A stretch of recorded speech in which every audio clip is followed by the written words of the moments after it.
conversational conversations, forgetting that probably the observer is the deal breaker. To me, observer is the deal breaker, and the attitude of the observer is the deal breaker. So in this workshop, what we'll learn is a few models that we could use while we're giving feedback in our roles, whether we are a department head or we are a coordinator or a vice principal or you're a principal. In your capacity, can we use some of these models, and that helps us get better giving feedback. So we'll look at the observer effect. We'll learn together 4 coaching or feedback models. We will try to use some of these models to classroom and or school scenarios, and then we end the session with our takeaways. Just reiterating, in this session, we're going to focus more on the role of the observer than the role of the observee. I started saying that the observer is a deal breaker in the conversation. Okay, so let's kind of get started.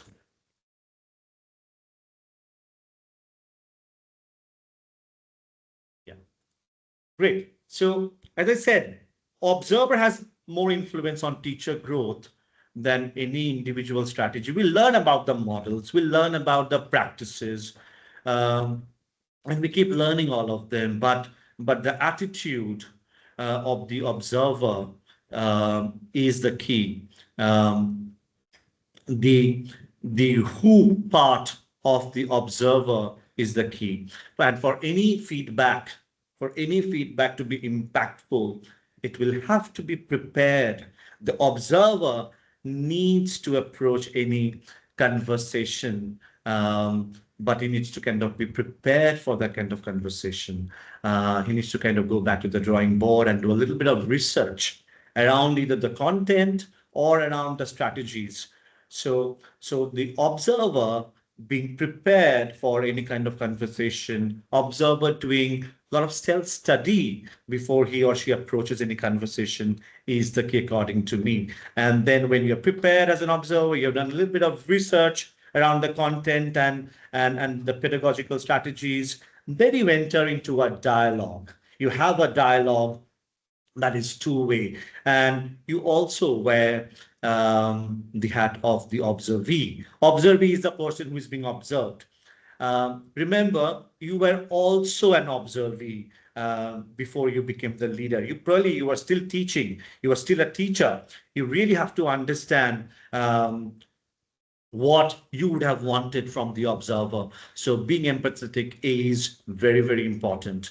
And I feel very strongly that the teacher will learn from you. The teacher will grow from your conversation. If the teacher feels that you, as an observer, you are really invested in them, you are knowledgeable. How do you demonstrate that you are invested or you're knowledgeable? Maybe through the preparedness that you bring in, maybe the kind of research that you do, and the suggestions that you bring into the table. So the teacher grows if the teacher feels that the observer is highly invested in the observer's growth. You're knowledgeable, you are curious, you are also willing to learn from the observee, and you are supporting the observee. You're putting a lot of faith and trust in the observee, and you approach a conversation or a dialogue where you sound very collaborative. You are not bringing the hierarchy in the picture. You are collaborating with the observer as the conversation partner. So from this slide, just one thing to keep in mind, the attitude of the observer is the deal breaker. Observer needs to do a lot of research, needs to come prepared to any conversation with a lot of preparation, a lot of options, a lot of choices, and need to sound curious, need to sound supportive. Yeah, need to sound collaborative as well. That's the highlight from this slide. What I need you to do is, Madan, how many participants are there? Like 23 of them is what I can see in the corner, right? Right. So Yes, sir. there is a link that's been posted there. Maybe I'll just go back and Yeah, I posted in the chat. Posted in the chat. yeah. So if you can just go back to the link um, and use the link in your browser, you'll be going to the Mentimeter slide where just let me kind of present it as well. Kind of stop sharing. Just go back. I just want to see what you are all doing. Okay. Let me go back. Are we on? Hold on, hold on.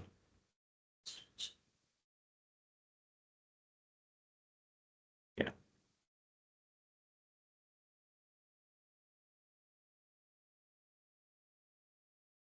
Okay. So are you all able to access the Menti? Madan, are you able to access the Menti? Yes, sir. I can able to access. Yeah. So I present. Yeah, and then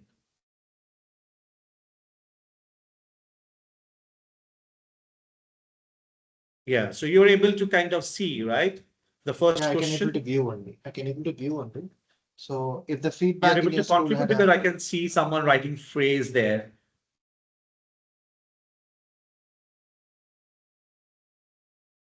I couldn't able to edit. I couldn't able to edit, but I could able to view. Okay, let me. Yeah, I think you'll be able to edit now. Can you see? Are you able to edit? Participants, can you able to edit?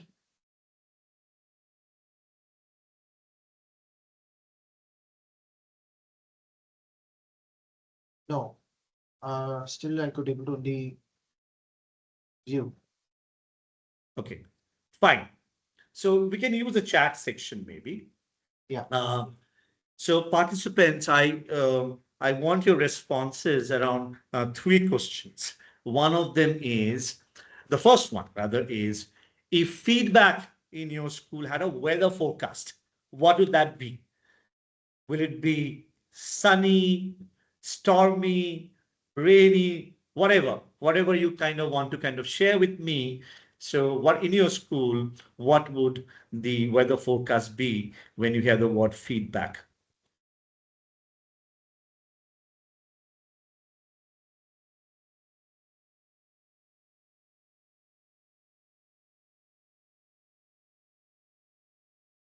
Participants, you can use the chat window and then Yeah. reply back.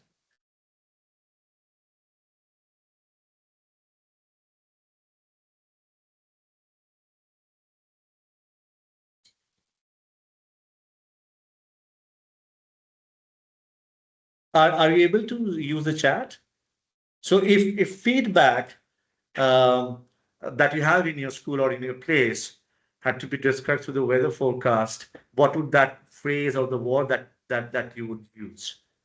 Right? Will it be stormy, rainy, or maybe cold, warm, all of that? Pleasant and breezy, stormy, sunny. Right. Great. Sunny. Ritika ma'am. Can Ritika ma'am unmute and share why she thinks it is sunny? 1 second, sir. Ritika Sharma, ma'am, you said sunny, cloudy and chilly, pleasant and breezy, slightly chilly. Right, great. Yes, I allowed the mic for Ritika ma'am. Can you unmute if you want to actually share across? Yes. If you want to share, otherwise we Yeah. Hello, can good just morning. Yes, it's quite sunny over here in Chandigarh. Bright sun right, I can see outside, so that's why. right. And is the feedback culture in your place sunny? This is how would you describe your feedback culture in your place? Sorry, could you repeat, please? Yeah. So the feedback culture in your school, does it represent sunny atmosphere, sunny weather, or is it? The So feedback. what I wanted to understand Okay. from you was Yeah, what you the feel. feedback in school atmosphere. We try to, for the students especially, we try to give the feed forward as well along with the feedback. That's why you said sunny. Anyone else would like to kind of share anything? I wanted to kind of draw an analogy with the culture. Yeah. So anyone else would like to share? You can raise your hand so that I can Yeah. open the mic.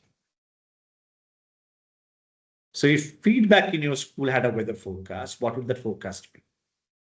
And it need not always mean for the students. It could be the coordinator giving feedback to the HOD, or the HOD giving feedback to the teacher. So feedback as a culture in your school looks like it's like thunderous, right? Yeah, for Uh, me, it's rainy, sir, in our school. It's too it's much rain raining, throughout, feedbacks. Uh, so we are trying to organize the feedbacks, but again, yes. right, right. Fine, fine. So we kind of leave you with your thoughts, and we'll kind of come back maybe a little later. We're running a little late, so maybe uh, yeah, we just move on. You are able to see my slide, kind Yes, of sir. back there. Yes, Yeah. sir. Okay. You're able to see, right? Yes, sir. Great. So just wanted to set the context. The context for today's conversation is to get better in our roles as leaders, and we could be the teacher leader in the classroom, we could be the HOD, we could be an aspiring leader, we could be a coordinator giving feedback to teachers and HODs, we could be the vice principal or the principal. Um, and the idea was to kind of get better in the art of giving feedback. Okay. I thought these are some scenarios that we could kind of discuss today, and I think all of them are relevant um, to our school setups. We'll kind of come back to these scenarios. So these are the scenarios that I kind of thought it would be nice to kind of discuss. So one is the teacher talk being uh, too much. Another scenario is the classroom behavior during transition, uh, department-wide skill gap, where teachers are not willing to do collaborative work with students. Another scenario that I've come across is in the past is that we give a lot of feedback. We don't close the loops, and any feedback looks very mechanical, rushed, and of low impact. Um, Another scenario is we ask students to do things in the class, but our outcomes are different, and there is a misalignment between the objective that we have and the actual task that we give to our students. So these are the scenarios I thought will be applicable to all of us. And what we're going to do is we're going to learn in the next 15 minutes or 20 minutes uh, four models, particularly four high impact models that we could use in our roles as leaders. What you need to do is hear me out for the next 15 minutes and see what you resonate with and what is that you want to take back from these four models. Any one is great. Okay. Anyone that you want to take back is also fine. But I'll share the presentation. So all four models that have been talked about in the next 15-20 minutes will stay with you. So this is the first model that is of high impact. Jim Knight is considered to be the coaching guru. He does a lot of training on instructional coaching, feedback, and on this area. So we will learn two models that Jim Knight uses. The first model is the partnership principles. Uh, And the partnership principles humanizes the conversations. Um, and it works on these seven principles. So, so look at these seven principles as maybe the steps that you need to take, not in any particular order, but if you start ensuring equality when you start the conversation and you end with reciprocity, then it also completes the loop. So when, as a leader, when you approach any conversation around feedback, I think it is very, very important to let go of the hierarchy or the position that you hold, because everyone has the same word. And such a difficult task to do. We were the head of the HOD, coordinator, vice principal, principal. It's very difficult to get rid of that hat. But it's very important that you consider the observee, the person being observed, as an equal partner. So that's the first thing that we need to do in our conversation. Set the equality piece right. Um, then you give a lot of choice to the observee. The observee can choose the goal and choose the strategies that the observer needs to use. And as an observer, if you feel that the observee is unable to contribute to a conversation, unable to come up with a goal or a strategy, you can suggest options, but you ultimately allow the observee to choose. Because when you allow choice to the observee, it it kind of creates a lot of autonomy. And when you give autonomy to people, it leads to commitment. You need observee to be committed. And that can only happen if you give them the choice and they choose what they need to do. You need to give them the voice. You enter a conversation as a conversation partner, not as the HOD or the principal or the vice principal or the teacher for that matter in a classroom. You consider the observee as the partner in the conversation. During the conversation, you do a lot of reflection. You reflect on what happened during an observation. I can go in the past and find out what worked well, what needs to be done, and all of that. But the observer, we can also look at what's working well currently, what the observee needs to look at presently. So looking back is important, but looking at something that's working out well or that needs to be fixed now currently needs to also be reflected upon. And then, of course, you look ahead, you get better, and you become the master of any strategy that you are going to implement. So looking back, looking at, and looking ahead are the three domains of reflection. So it's not only looking back. So you have to look at what's happening well now, what we need to focus on now, and then we look ahead into the future. This piece, the next one, the dialogue piece, is very key for me. When you are having a dialogue with the observee, you intentionally bring in a lot of love, humility, and trust. And when you do that, you build hope that the teacher will get better. And you need to demonstrate that you trust the teacher or you trust the student in the classroom. So Jim Knight's partnership principle heavily focuses on having a dialogue that is full of love, humility, trust, and hope. How many of you have, if you have not heard the term praxis, this was new to me as well. Praxis means whatever you have learned, whatever you have decided as a goal, whatever you have thought as a strategy that you need to implement, you need to act on it. Let's not dwell in the planning stage a lot. Let's go and act on a strategy immediately. So praxis calls you to take an action immediately. Okay. And you end the conversation with reciprocity. What does it mean? It means that you end the conversation with the observee stating that you have also learned from the observee. And that is done intentionally, and that is very thoughtful for the observer to do. You can end the conversation stating that, I really like the way you bring in clarity uh, in differentiation.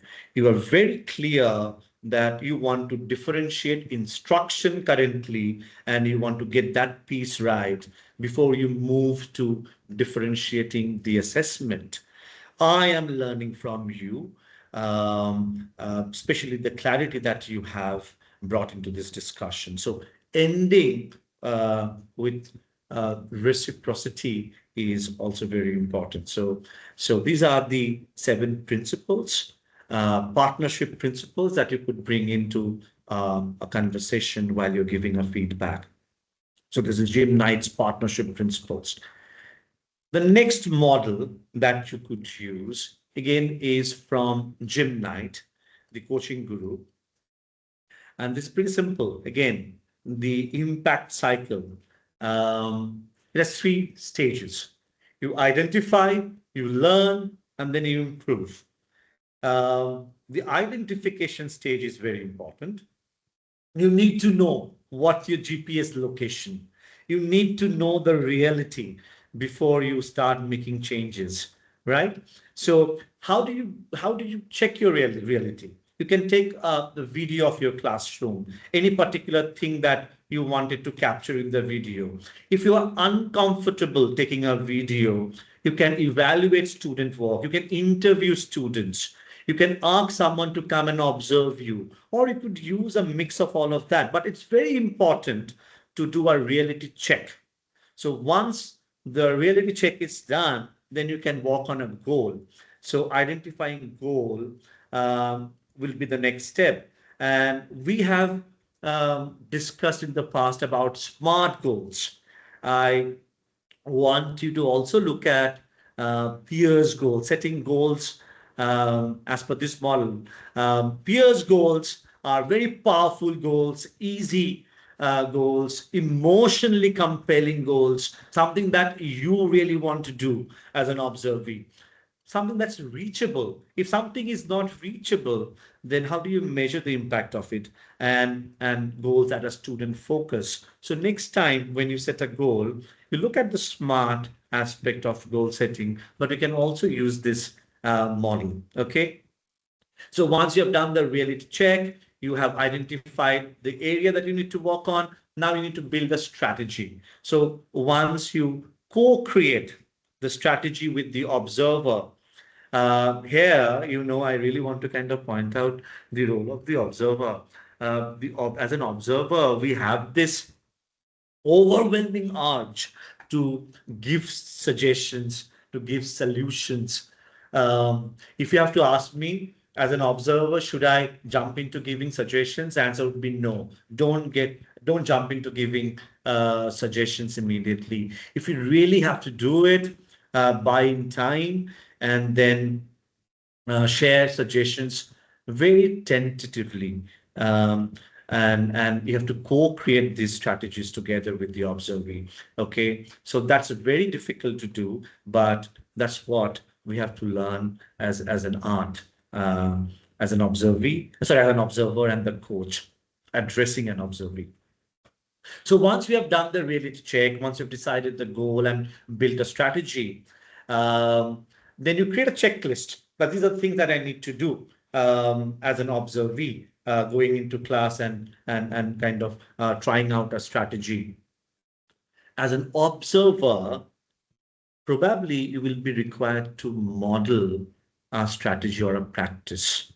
Be inside. If you're required to go in a classroom and model a strategy, you probably have to do that.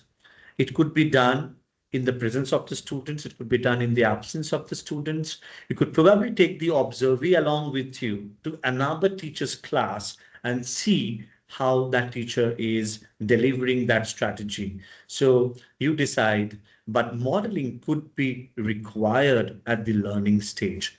Once the observee has figured out how it looks, how it sounds, once as an observer you have modeled, it's time for the observee to go to the classroom and implement that strategy. Once you have implemented, you figure out if there are improvements needed and you plan your next steps. So this model talks about 3 steps. Identify the area that you need to work on, but use your own classroom videos. You use feedback from teachers, feedback from students, feedback from the observer. Set a goal, um, um, decide on a strategy. As an observer, you model the strategy. As an observee, you go to the classroom, you implement, course correct, and plan the next steps. So far we have kind of learned about two models. One is the Jim Knight's partnership principles. The second model is the impact cycle from Jim Knight, and the third one, this is my favorite. You don't have to kind of use it because this is my favorite. This is my favorite because this is quick. This is a microfeedback model by Bambrick and Santoro. Um, it talks about identifying one bite-sized skill at a time. You don't need to fix multiple things at one time. You need to figure out one very specific skill that needs to be improved upon. For example, if you are a teacher teaching a class and you made them do some group work, um, and then you now need to transition, you need them to transition from the group work to an individual work. You figure out the students take a lot of time in this transition, and the classroom gets really noisy during this transition. So this is one area that you need to work on. Um, and then you don't need to focus on anything else. So you are then focusing on only one skill, and that is how do I manage the transition between a group activity to an individual activity. Because you are focusing on one skill, and as an observer, you are also looking at one skill improvement. It gives a lot of relief to the observing. Normally, we go to observe people and give them a list of areas for improvement. Let's not do that. Let's look at one skill that needs to be improved. And that gives a lot of relief to the teacher. मुझे तो एक ही चीज के ऊपर काम करना है. And that gives a lot of clarity to the teacher. Um, Once you've figured out what is that one skill that you need to improve upon, it is the role of the observer to model it. So now the observer will model how to kind of fix the transition piece. Okay. So that again, the modeling could be done in a classroom. It could be done one-on-one. It could be done in another teacher's classroom. But observer models how that particular piece is done in a classroom. So as an observer, you are seeing the observer modeling it for you, and you know now, oh, how? So this is exactly how this is done. So I'm pretty clear as an observer. Now, as an observer, I practice the strategy in front of the observer and become better. And when I am comfortable as an observer, I take that strategy to the classroom and implement that in the classroom.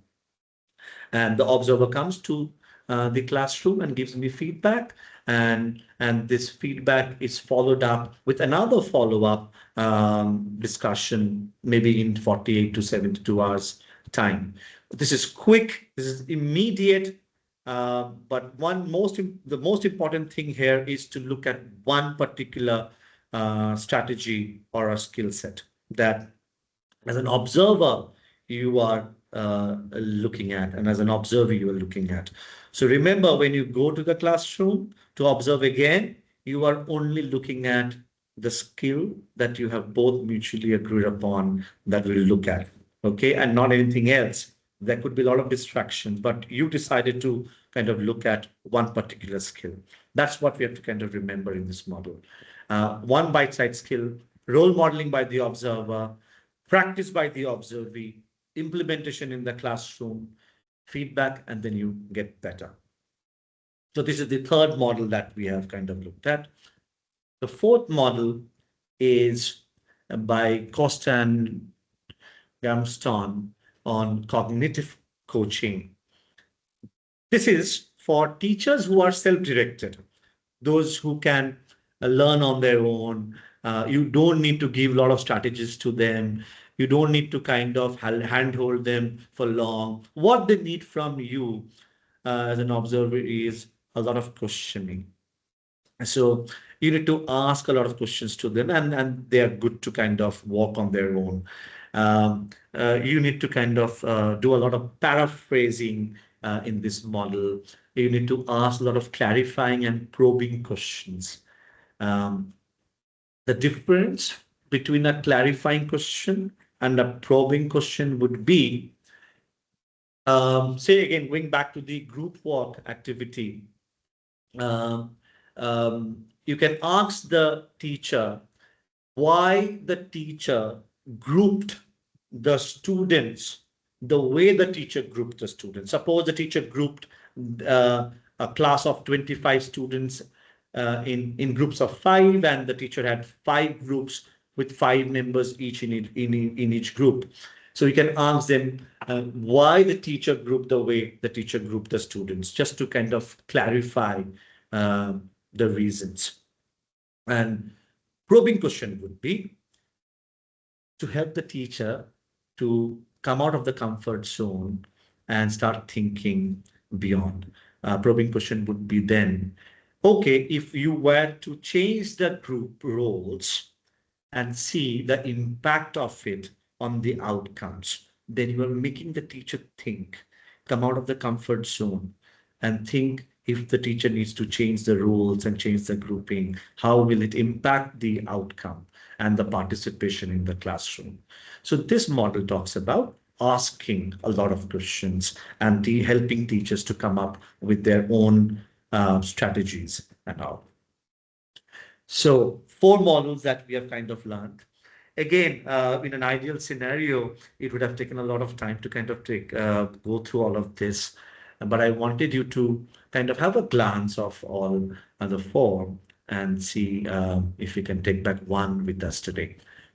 Jim Knight's partnership principles, Jim Knight's impact cycle, microfeedback model from Bambrick and Santoyo, and cognitive coaching by Cost and Armstrong. Right? These are the four models that we discussed just now. Now, a lot of talking that I have done. What I need to do now is ask you to read.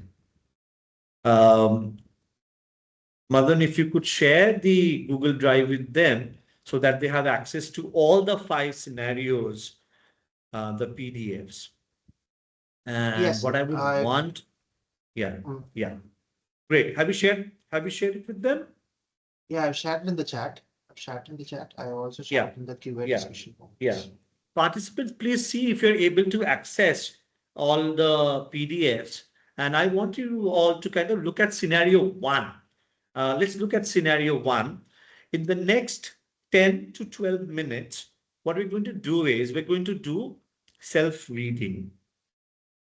You're going to look at how Jim Knight's partnership principles could be used to address scenario one, which is trying to address a lot of teacher talk. So the scenario is teacher explains a concept very well, but teacher um, does all the talking, and there is very less student participation. So as an observer, what you could do to kind of address this as a scenario, and you are going to use Jim Knight's partnership principles. While you are reading, not at the end maybe, while you are reading, you need to use the chat and write down what hit you, what you could connect while you were reading the approach, while you were reading the steps that you could take. So something that hits you while you are reading scenario one article is what I want to see in the chat. If you could please do so, I'll be very happy. So the next 10 minutes or 12 minutes, you read scenario one, you figure out how to use the partnership principles by Jim Knight to address the teacher talk issue. Okay. And while you're reading, whatever hits you, write it on the chat. So I'll stop sharing so that I can go back to the chat. Right. Are we all clear? Is my instruction clear? Did you get what you need to do? Yeah. Madan, someone is saying they can't see the PDF. Okay, I've shared it in the chat, but okay. Um, can you do that from your side, sir? Try it from your side because I posted it in the chat. Um, You want me to? yeah, share can you that? just do that again? Because I don't have the link that you have created. Okay, okay.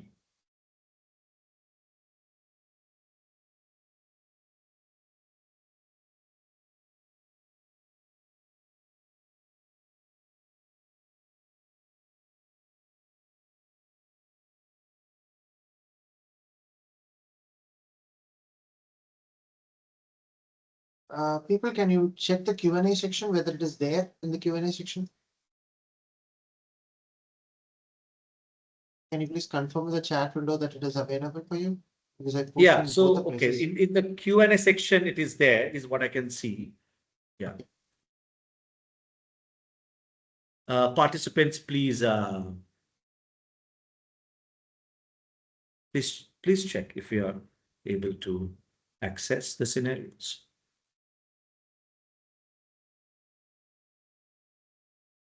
Can you say yes if you're able to access the scenario?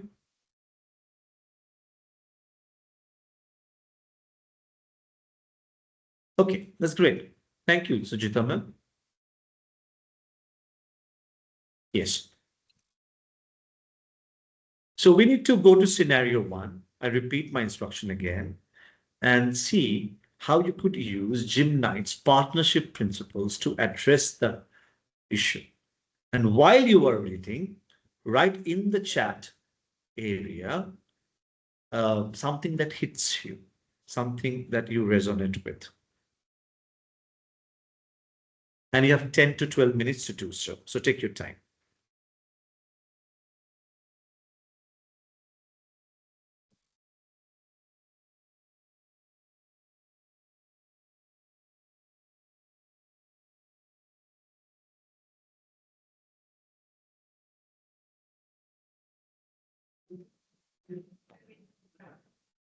I would really want to see from everyone.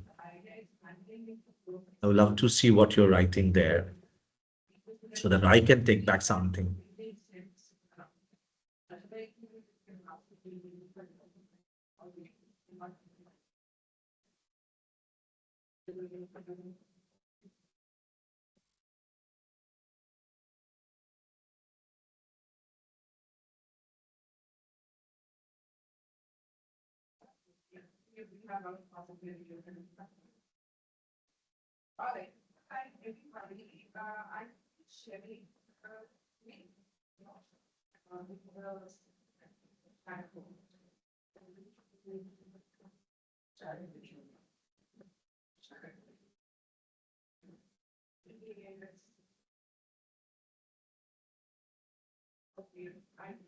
Just checking once again with everybody if you're able to access the scenarios.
I could see your responses in the chat. We have some more time.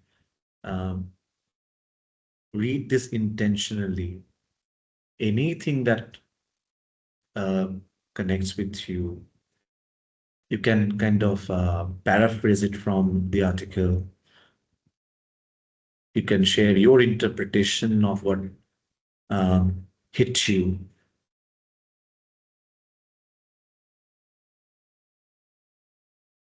And if you're done reading scenario one, then you can kind of also read other scenarios, because we have a little bit of time with us, around 8 minutes for you to complete reading. And we're reading scenario one currently.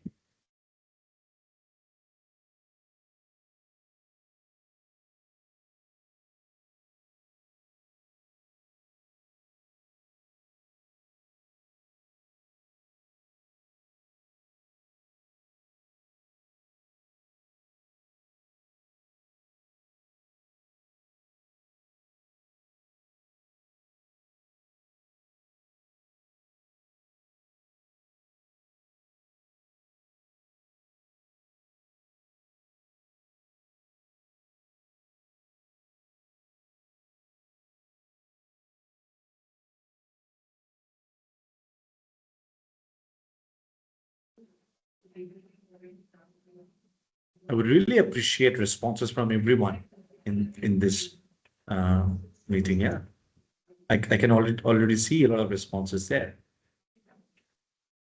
I love the reflections, sir.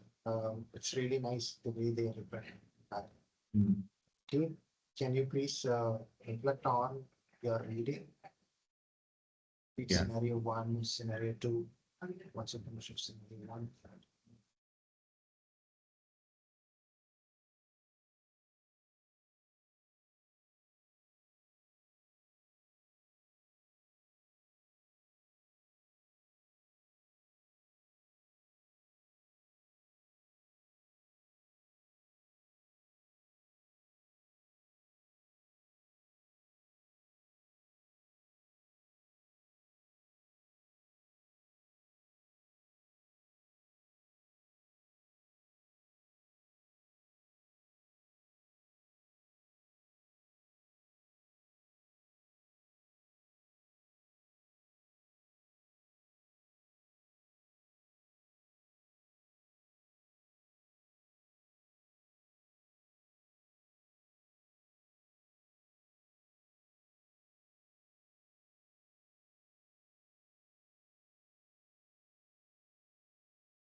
Implementation is more faithful when chosen. The teacher's intent is crucial.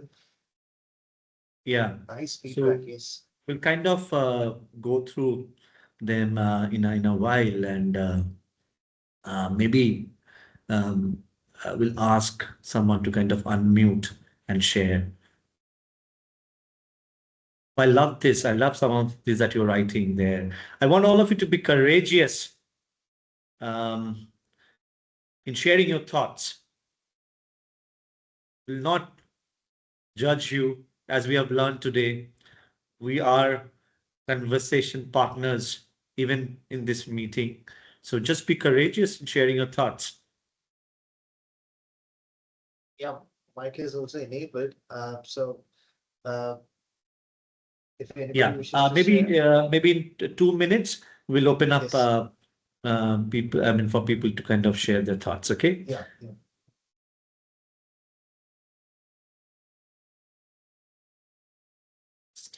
Yeah, really nice.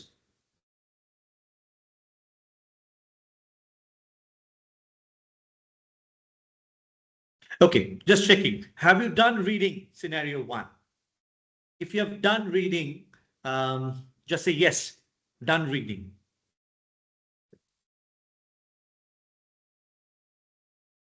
Okay, I got 2 yes so far. Yeah.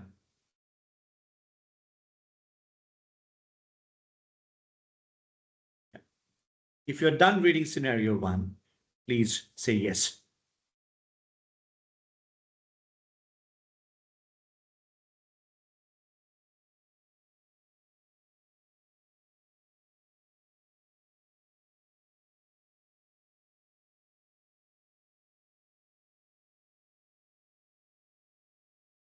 Okay, fine. Um, there are some amazing sharing done the chat area. Um, may I request Ms. Dola Dotto, if you're comfortable, you wrote something that's very interesting. Instead of positioning yourself as an evaluator, treat the teacher as a thinking partner. And that's what we have been kind of learning in this conversation, in this session. Provide options to the teacher. Providing options to the teacher makes her feel more comfortable and in control, right? Ms. Dola, if you want to share something, if you want to kind of elaborate your thoughts here.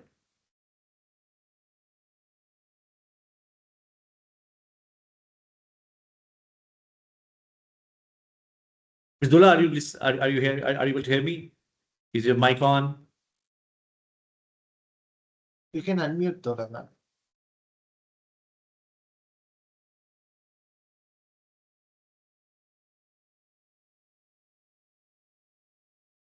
Please be courageous. Don't think what will people think if I share in a certain way. Okay, so maybe we'll read. Is there anyone who would like to share? Unmute and share. Just raise your hand, maybe.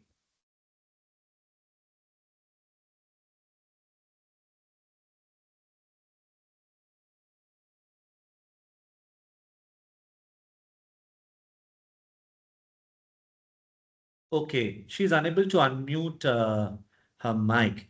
But then anyone else? Anyone else? Uh, Rizwana, ma'am, would you like to kind of share? Are you able to unmute your mic and share? Because you wrote observer uses reflective questioning, not criticism, to help teachers notice what they may have missed. Amazing thoughts.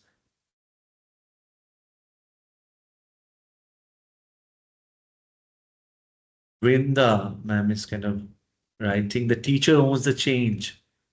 What the teacher feels connected with will have maximum impact. Therefore, the choice, therefore, the voice, and therefore, it's very important to have that dialogue which is full of love, humility, faith, trust, and that builds hope. So right. Implementation is more faithful when chosen. The teacher's intent is crucial. Very nice. Sai Akshara, teacher selects this strategy. Ritika, ma'am, writes reflective questioning. These questions create self-discovery, the most powerful form of mindset shift. Yes. I really feel introspection is crucial. And this is what reflective questioning does when one recalls, be it students or teachers, when they try to come up with self-discovery, which leads to lifelong learning. The piece around lifelong learning is important, and that happens when you choose and you introspect and you reflect. But as an observer, you allow that culture. You allow the observee to kind of express, right? That's important. The observer is a deal breaker. Peter, this model is teacher-centered. The teacher does most of the talking, which might end up boring. I feel the learners are the ones who have to do most of the talking since they can, okay. Great. In a setting where learners are driving their learning, there is room for more exploration among them. So that exactly that. So you have to allow, as an observer, whether you are a teacher or you are the line manager, you have to allow the observee to kind of do the lot of talking. Yes, and you can use the principles from Jim Knight's partnership principles. No problem. I'm just hearing that some of them are not able to unmute. No problem. You've kind of gone through all your inputs. They're very nice. I think we have got a sense, the sense that I have from what you are writing is um, it is important to create a culture that allows a lot of choice and voice to the observee, the one who is being observed, and only then there is a lot of autonomy, and then there is commitment to lifelong learning, right? Amazing. Thank you so much, participants, for your thoughts. I we don't have much time. We just have probably around 5 to 7 minutes. What I would like to do is I want to share with you um, what am I taking back from this conversation as takeaways that I have from this conversation. Because to prepare for this workshop, even I had to do a lot of research. I had to use a lot of experiences that I've had in the past, recall all of them, and then I thought I should also share things that I am taking back with me in the next 2 slides. Okay. So hear me out, maybe, and maybe share if you have anything to share. Are you able to see the screen back again? Yes, sir. You're able to see the slide? Yeah, yeah. 1 second, I want to kind of project it full screen. Yeah, yeah.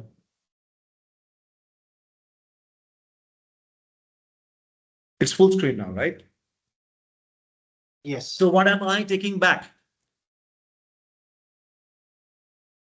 Is the first thing that I'm taking back. It's important that as an observer, you are also researching, you are learning, you are preparing yourself to go into any feedback session, because you are also a co-learner, and that needs to be visible to the observing, the person being observed. So you are curious, you are researching, you are preparing, you are co-learning. That's my first takeaway from the preparation that I've had.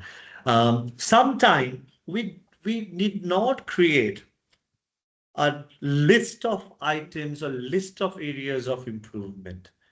We can start small with one skill that needs to be improved upon.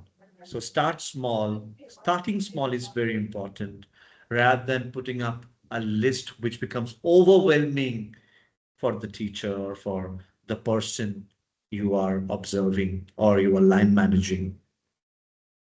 That's my second takeaway. Sometime, uh, even after the dialogue, even after sharing your ideas, the teacher is not able to figure out what it sounds like and what it looks like. Therefore, it is crucial at times for the observer to model the practice, either in the classroom or in a closed room or in another teacher's classroom. They need to see sometime what it looks like, what it sounds like. Sometimes they may ask you, इसको पहले दिखाओ तो कैसे दिखता है, कैसे लगता है classroom में.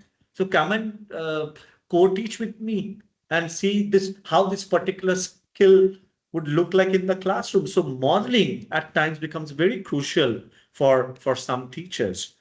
Then they are able to relate with what you are saying. So you need to be very relevant to them as an observer, and you can be relevant by modeling at times. And this is something that's very important. You need to ensure that you deliberately make it visible to the person you are observing that you are very invested, very much invested in this whole process, through your time, through the way you talk, through the ideas that you share, through the modeling that you do, through the preparation that you do, through the research that you do. It's very important that the person who is being observed sees the observer as a person who is really interested. And as an observer, you make it very visible. You make it very visible to the observing. Um, and if all of this done well, it creates a culture. And we need to aim to create a culture where feedbacks are not fearful, because fear stops us from doing so many things in life.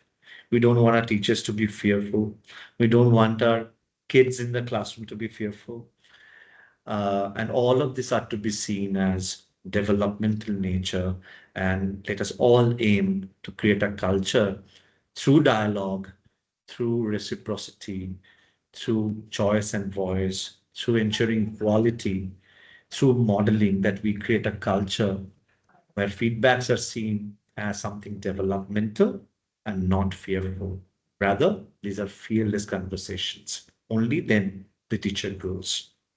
Those are my 5 takeaways from from this session. I would have loved to hear your takeaways, had we had more time with us.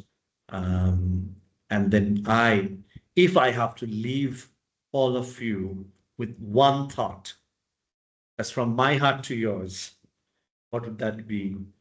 I started stating that observer is a deal breaker. I still maintain that observer is the deal breaker. Observer holds the pen that writes the growth of a teacher.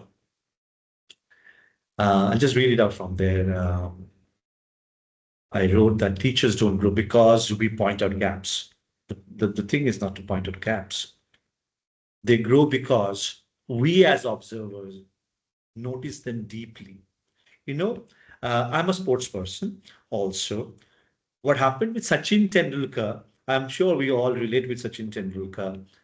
During his growing up years, he was holding his bat in a certain way, and his coach, um, Ramakant Achrekar sir, pointed out that, and he made some correction in his elbow position. And thank God he did that. He went on to become the ambassador of for sports, and we love him so much. So teachers grow when we observe them deeply and we ask respectfully. When we model generously, and we don't wear the hat of a principal, vice principal, and so many things that we are, and we also follow up consistently. Observers hold the pen that writes the next chapter of a teacher's practice. When we show up, when we observers show up with intention and partnership, feedback becomes not a ritual. It's not a ritual anymore. You're building a relationship with the person you are observing that transforms them, and it transforms schools, is what I believe. Thank you so much for being an amazing conversation partner. Um, we love to meet you in person someday, maybe. But thank you for being the partner in this session. And I would want you to take back this word, the conversation partner, with you. And whatever you do in your capacity, use this a lot, maybe. It'll kind of simplify a lot of things, the way you do things in your capacity. Thank you so much once again. I will have to kind of close this meeting, right? Madan, I Yes. think we are just ending the right time, 11:40. Yeah. Yeah. Yes, sir. Yes.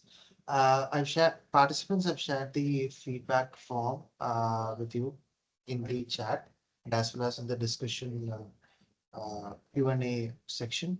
So please fill up the form. Certificates for the same, we will generate it and then we'll send it within 4 days. So thank you, Soumyabhrata sir, for your time on a Saturday. We know how busy you were yesterday, even when we were trying to catch up. Thanks for the time that you want to spend. So we will reach out to you further. We have a nice package for you. We'll send it to you in a week for accepting this. So anyway, thank you very much, sir. And participants, No, hope you no. had a great time for this. Yes, sir. No, no, I just want to share that I have learned a lot.